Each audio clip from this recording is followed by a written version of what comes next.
Hello, my name is Gonçalo. I'm 10 years old and I'm from Portugal. Today I will introduce an animal that is the panda.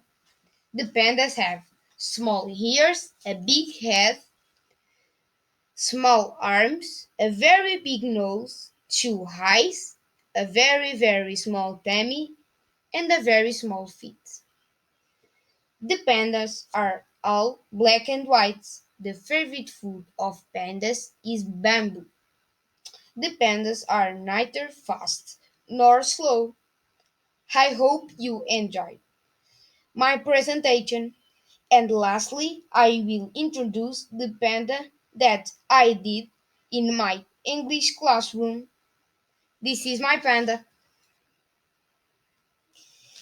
Thank you for your lovely videos too. Goodbye.